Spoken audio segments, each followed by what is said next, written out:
Happy Pet SL YouTube එකත් එක්ක ඔබ එකතු වෙලා ඉතින් අපි මේ සූදානම් වෙන්නේ තවත් සෙග්මන්ට් එකක් පටන් ගන්න. ඉතින් මේ සෙග්මන්ට් එකත් අපි කතා බහ කරන්නේ සුරතල් සතුන් ගැන.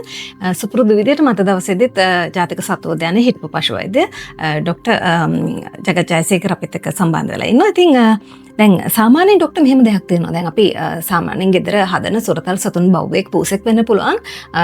එයාට කියලා විශේෂ ආහාර වේලක් හදන්න නැති වෙලාවල් තියෙන්නත් පුළුවන්. අර අපි හදන කෑම බීමම දෙන වෙලාවල් තියෙන්න පුළුවන්. දැන් සාමාන්‍යයෙන් අපි ව්‍යංජනයක් හදන්න ගියාම හොඳට ලුණු ඇඹුල් මිරිස් ඔක්කොම දාලා අපිට කටට රහට විදිහට තමයි හදාගන්නේ. ඉතින් ඒ ආහාර වේලම ඒ ආහාර වලින්ම අපි හදන සුරතල් සතාට දෙන එක හොඳද? එහෙම නැත්නම් සමහරක් වෙලාවට සමහරු කියනවා ටිකක් ලුණු වර්ග මිරිස් වර්ග මේ දේවල් අඩුවෙන් තමයි සතුන්ට අපි ආහාර විදිහට ලබා දෙන්නට ඕනි කියලා. මොකක්ද ඇත්තටම මේකේ වෙන්නේ? ඔවන්ශ ඇත්තටම දැන් අපි ගත්තොත් දැන් අපි ගුහාශ්‍රිත අපේ සතුන් අපි ගත්තොත් බල්ලෝ සහ පූසු දෙවර්ගයේ හුඟක් වෙලාවට ඒ සත්තු අර පූසු ගැන අපි කලින් වැඩසටහනකත් පැහැදිලි කරා මේ සම්බන්ධයෙන්. අපි මෙතන බල්ලෝ වෙන් කරලා ගත්තොත් ඒ කට්ටියත් ඇත්තටම කානිවර්ස්ලා නේ කියන්නේ මාංශභක්ෂක සතුන්. නමුත් ඒ කට්ටිය ඊට වඩා අපි දැන් හුඟක් අර මිනිසුත් කාලාන්තර තිස්සේම අනුගත වෙලා නිසා ඒ අපි ගුහාශ්‍රිත සතුන්ගේ ආහාරවල යම්කිසි මොඩර්නයිසේෂන් එකකට වත්ලා තියෙනවා. ඒ කියන්නේ වෙනස්කමකට. එතකොට අනිවාර්යෙන්ම දැන් සමහර බල්ලෝ හදලා ඉන්නවා කෙලිම අමු මස් ලබා දෙනවා. නැත්නම් උයන ලද මස් පමණක් දෙනවා. නැත්නම් විශේෂ ආහාර දෙනවා. නැත්නම් බත් එක්ක ලබා දෙන අවස්ථා තියෙනවා. එතකොට අපි ගොඩක් ගැඹුරට යන්න තියෙන අවස්ථාවක් තියෙනවා. මොකද දැන් සමහර ලැබ්‍රඩෝ, ගෝල්ඩන් රිට්‍රීවර්, මේ වගේ සතුන් සහ රොට්වයිලර් වුණත් අධික ස්ථූලතාවයට පත් වෙනවා. පිටි ආහාර අඩු කරන්න වෛද්‍ය විද්‍යාව උපදෙස් දෙනවා. අර ඉස්සෙල්ලක වගේ අපි සකස් කරන ආහාර දැන් හුඟක් වෙලාවට ගෙදර සතාට වෙනම සකස් කරනවනේ මේ ගැටලුවක් වෙන්නේ නැහැ. එතකොට අපි පැහැදිලිව කියනවා දිය යුතු දේවල් මොනවද, නොදිය යුතු දේවල් මොනවද. එතකොට අපිට බත් කියන එක බල්ලන්ට සාමාන්‍යයෙන් දෙන්න පුළුවන්. ඒක ගැටලුවක් නෑ. නමුත් අපි ඒකෙත් අපිට ආර්ථික වශයෙන් හැකියාව තියෙනවා නම් සහ ඒකට අවైలබිලිටි එක පහසුව තියෙනවා නම් සකස් කරන ලද සුනක ආහාර වලට යන්න පුළුවන් නම් හොඳයි. ඒතර ඒවයි විවිධ වර්ග තියෙනවනේ එක බ්‍රීඩ්ස් වලට. එච්චර ලෝකෙ දියුණුව තියෙනවා නිෂ්පාදනය කළ ලැබ්‍රඩෝර්ට රොට්වයිලර්ට. ඒතර රොට්වයිලර් ලැබ්ඩෝස්ලා පපීස්ලාට වයස සමාන අනුව වෙනස් ආකාරයේ ආහාර වල තියෙනවා. සා රෝගී සතුන්ට එතකොට වකුගඩු අසනීප තියෙන සුනකයන්ට අක්මා ප්‍රදාහයන් අක්මා අසනීප තියෙන සුනකයන්ට සමී රෝග තියෙන සුනකයන්ට ඔය ආදී වශයෙන් ලෝකයේ යුරෝපයේ සහ ඉන්දියාවේ ඇතුළු රටවල නිෂ්පාදනය කරන ආහාර තියෙනවා. ඒ කියන්නේ අපිට තෙරපියුටික් ඩ්‍රග්ස් කියලා මේ ෆුඩ්ස් කියලා. ඒ කියන්නේ සායනික වශයෙන් සකස් කරන ලද සත්ව ආහාර. එච්චර ඒක ගැඹුරට ගිහිල්ලා තියෙනවා. අපි ජෙනරල් අදහස ගත්තොත් සාමාන්‍ය අදහස ගෙදර ඇති කරන සාමාන්‍ය සුනකයන් අපි ගමේ ගෙදර කරන පුළුවන් නගරයක වෙන්න පුළුවන් සාමාන්‍ය හරි ඕනම වර්ගයක වෙන්න පුළුවන්. අපි ජෙනරලි ගත්තොත් බත් දෙන එකේ ගැටලුවක් නැහැ. විවිධ රෝග තත්ත්වයන් තිබුණොත් අපි දෙන්න එපා කියලා කියනවා. එහෙම නැත්නම් පුළුවන් සාමාන්‍ය වශයෙන් දෙන්න. හැබැයි දෙනකොට ඒකෙත් අර අපි මිනිසුන් වගේ අපි එළවලු පොඩ්ඩයි බත් ගොඩයි වගේ කනවා වගේ ආහාර දුන්නොත් ඒක සෞඛ්‍ය තත්ත්වයන් මතුවෙන්න හේතුවක් වෙනවා. ඒතර අපි කියන ප්‍රෝටීන් ප්‍රමාණය වැඩි වෙන්න ඕන සතාට. ඒතකොට කියන මස් හෝ මාළු වලින් යන ප්‍රමාණය වැඩි වෙන්න ඕන. එතකොට ස්ටාර්ච් ප්‍රමාණය පිෂ්ඨය සහිත ලැබෙන ආහාර ප්‍රමාණය වශයෙන් බත් ප්‍රධාන වශයෙන් ගත්තොත් ඒක අඩුවෙන් තමයි දෙන්න ඕන. ඒතකොට සතාගේ වර්ගය අනුව දේහ ප්‍රමාණය අනුව මේකේ අපිට හිතන්න පුළුවන් කොපමණ ප්‍රමාණයක් දෙන්න ඕනද කියලා. එතකොට දෙන සංඝට ගත්තොත් එimhe අපි හුඟක් වෙලාවට අර කලින් අනුසකෝ වගේ අපි දැන් ඔය ගෙදර දොරේ වෙනකොට 3-5 පාවිච්චි කරනවා. සුදු ලුණු පාවිච්චි කරනවා. විවිධ ආකාර රසකාරක පාවිච්චි කරනවා. නමුත් සුනකයන්ට ලබා දීමේදී ප්‍රධාන වශයෙන්ම සුදු ලුණු ගාලික් ලබා දෙන්නේ නැහැ. ඒකට හේතුව දිගු කාලව ලබා දුන්නොත් ඒක සෞඛ්‍ය ගැටලු මතුවෙන්න හේතු වෙනවා. අපි සුදු ලුණු සහ සුදු ලුණු අන්තර්ගත දේවල් බල්ලන්ට පාවිච්චි කරන්නේ නැහැ.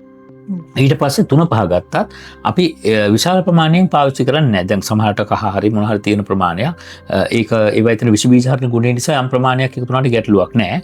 නමුත් ඒවා මිරිස් වගේ දේවල් අධික පාවිච්චි කරන්නේ නැහැ. සමහර සත්තු ඉන්නව බල්ලෝ පුරුදු වුණාට දැන් ගෙදර කෑම කාලා පුරුදු වුණාම එයාලට රස සහ සැරගතියත් අවශ්‍ය බව දැනෙනවා. නමුත් දිගු කාලනෝ සුනකයන්ට මිරිස් ආදී පාවිච්චි කරොත් ગેස්ට්‍රයිටිස් නැත්නම් මේ අපි කියන අන්ත්‍රවල එන තුවාල ඇති වෙන තත්ත්වයන් ආමාශය තුවාල තත්ත්වයන් නැතිවීම ඕ තිබෙනවා නම් ඒවා වැඩි දියුණුවීමක් වෙනවා. එතකොට ඒක සෞඛ්‍ය ගැටලු මතුවෙන හේතු වෙනවා. ඒක නිසා ඒ සතුන්ට වෙනම පිළිසකර කරන එක හොඳයි ආහාර.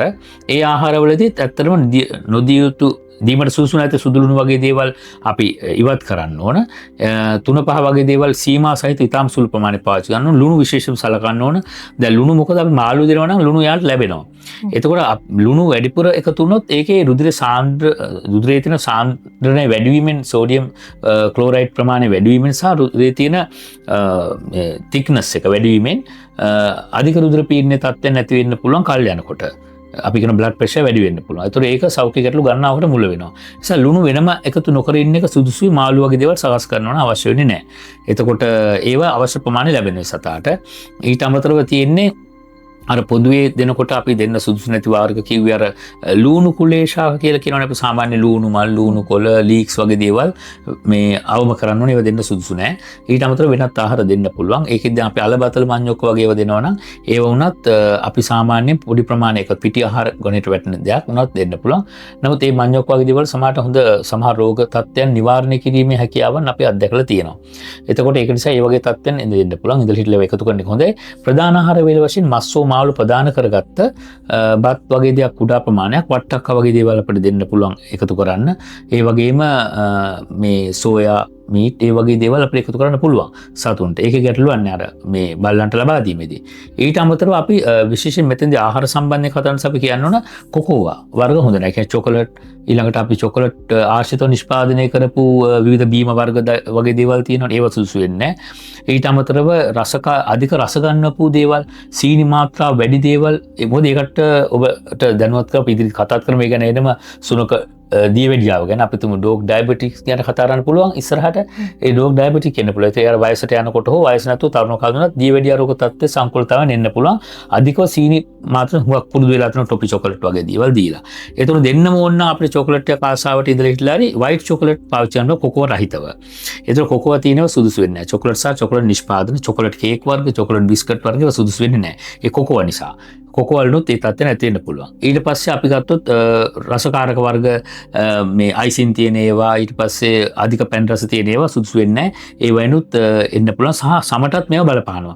අර පොදු කියම නැත්නම් සීනි වැඩිපුර කෑම ලෝම යනවා කියලා. ඒතර ඒ වගේ එකේ සත්‍යතාවයක් තියෙනවා. මොකද සීනි සාන්ද්‍රණය වැඩි වුණාම රුධිරයේ තියෙන මේ රුධිර ප්ලාස්මා තියෙන සුගර් කන්ටෙන්ට් වැඩි වුණාට පස්සේ මේ ලෝම වලට බලපාන සමහර ස්ථායී තත්ත්වයන් නැති වෙන්න පුළුවන්. ඒතර ලෝම යමක් ඇති වෙන්න පුළුවන්. නමුත් ඒකත් රෝග තත්ත්වයන් එක්ක සංකීර්ණයක් වශයෙන් මේක එන්න පුළුවන්. ඒ නිසා පැන් රස කොහොමත් දීම සුදුසු නැහැ. පුරුදුනොත් මේව ඉල්ලනවා. ඉතින් ඒ වගේ දේවල් තියෙනවා. එතකොට ඊට අමතරව අපි ගත්තොත් ආහාරයකට කිරිත් ගත්තොත් අපි කර්ඩ් කියලා කර්ඩ් ගත්තොත් අපි නිතර කිරි වලට ඇලර්ජික් වෙන සත්තු ඉන්න පුළුවන් සුනකේ. එතකොට අපි ඒවට ඒ වගේට ඒවා දෙන්න බෑ. එනකොට බොන කිරි වුණත් ඇලර්ජික් වෙනවා. ඇලර්ජික් කියලා අදහස් කරන්නේ කිරි දුන්නම ලූස් මෝෂන් මල පහ වැද්දි වතුර වගේ යන්න පුළුවන්. කිරි දුන්නම හැමේ රෑෂස් තියෙන වැඩි වෙන්න පුළුවන්. ඒ සමහර සත්තුන්ගේ. ඒක අපිට වේලක් දෙකක් දෙනකොට තේරෙනවා. එතකොට ඒක එකක්. ඊට අමතරව සමහර ආහාර වර්ග සමහර සත්තුන්ට ඇලර්ජික් වෙනවා. දැන් අපි බීෆ් කියලා ගත්තොත් හරක් මාස් සමහර සත්තුන්ට මිනිසුන්ට වගේම අසාධ්‍යතාවය ඇති වෙනවා. ඒතර බල්ලාගෙත් කසලා පළු දාලා ඒ වගේ එන්න පුළුවන්. නැත්තම් හුස්ම ගැනීම පස්සා එන්න පුළුවන්. අපිට මුලින්ම ආහාරය දෙනකොට ඒක දැනෙන්න පුළුවන්. තවත් වැදගත් දෙයක් තියෙනවා කෙනෙක් කියන්න පුළුවන් ඉස්සර අපිට සතාට මේ ආහාරය දුන්නේ ඒ කාලේ තිබ්බේ නැහැ. දැන් මේ අවුරුද්ද ඉඳලා පටන් අරගෙන. ඒක වෙන්න පුළුවන්. අපි මිනිස්සු වගේම මුළු ජීවිත කාලේ මුල් කාලේ අසාධ්‍යතාවය ඇති වෙලා නැතුව ඒක යම් ස්ථානිකෙන් පසුව අපිට බල්ලා අවුරුදු 3 වයසේදී ඔන්න යම් හේතුවක් නිසා ඒ ආහාරය ඇලර්ජික් වෙනවා අසාධ්‍යක දෙනවා. කලින් එහෙම වෙලා නැහැ. එතකොට අපි ඇලර්ජික් භාවය හඳුනගත්තාම ඒ ආහාරය නිසා කියලා පශු වෛද්‍යවත් එක්ක සාකච්ඡා කරලා දැනගත්තොත් ඒ ආහාරය අපිට නොදීන සිද්ධ වෙනවා. ඉතින් මේ වගේ ආහාරය ගත්තට පස්සේ පෝෂණ වේදය සුනකයන්ගේ ගොඩක් ගැඹුරු විෂයක්. මම හිතන්නේ එක රෝග සම්බන්ධයෙන් ගත්තොත් ආහාර වෙන වෙනම අපිට වෙනස් කරන්න සිද්ධ වෙනවා. දැන් අධික රුධිර පීඩනය හෘද රෝග තත්ත්වයන් සිද්ධ අඳුරගත්ත සතුන් ඉන්න පුළුවන්. අධික මහත වැඩි වෙච්ච සතු ස්ථූලතාවය අඩු කරගන්න ඒ වගේ සතුන්ට වෙනම ආහාර. ඉතින් විශේෂයෙන් අපි ගත්තොත් මූලධර්මයකට කිව්වොත් දැන් ලැබ්‍රඩෝ ගෝල්ඩන් රිට්‍රීවර් බුල් මැස්ටිෆ් රොට්වැලගේ ඉතා විශාල ප්‍රමාණය සහ ඉතා පග්ස්ලා වුණත් ඇඟ ගොඩක් මහත වෙන සතුන්ට මූලධර්මයකට පිටි ආහාර අඩුවෙන් දෙන්න ඕන. ඇඟ මේන්ටේන් කරගන්න ව්‍යායාම අඩු නම් ඇවිද්දවන්න ඒක සුදුසු. නමුත් එහෙම නැත්නම් කෑම වලින් පිෂ්ඨයේ කොටස අඩු කරලා දෙන එක සුදුසුයි. එතෙන්දී පාම් වගේ දේවල් ඇත්තටම ගොඩක් පාවිත නොකරම ඉන්න තරමට සුදුසුයි කියලා කියන්න පුළුවන්. අපිට හැදෙන හැම ලෙඩ රෝගයක්ම මේ සොරතල් සතුන්ටත් හැදෙනවා නේද? දුවඩි වශයෙන් මේ දේවල් වෙනවා. ඒක ඇත්තටම සත්ත්ව ලෝකේ ඕනම සතෙකුට ඕනම රෝගයක් ඇති වෙන්න පුළුවන්. ඒක අපිට තියෙන ආසාදන රෝග වගේම අපිට ආසාදන නොවන රෝග අධික රුධිර පීඩනය දියවැඩියාව ඒ ආදී රෝග ඕනම සතුට වෙන්න පුළුවන්. මම හිතන්නේ අර මේ මගේ අර පොතේත් පශු වෛද්‍ය සත්තු දන අධිකින් තියෙන පොතේත් පැහැදිලිව චිම්පන්සියෙකුට දියවැඩියාව හිත අපි අඳුරගෙන ප්‍රතිකාර කරපු විදිය ගැන. ඒ වගේ සතුන්ට එන්න පුළුවන්.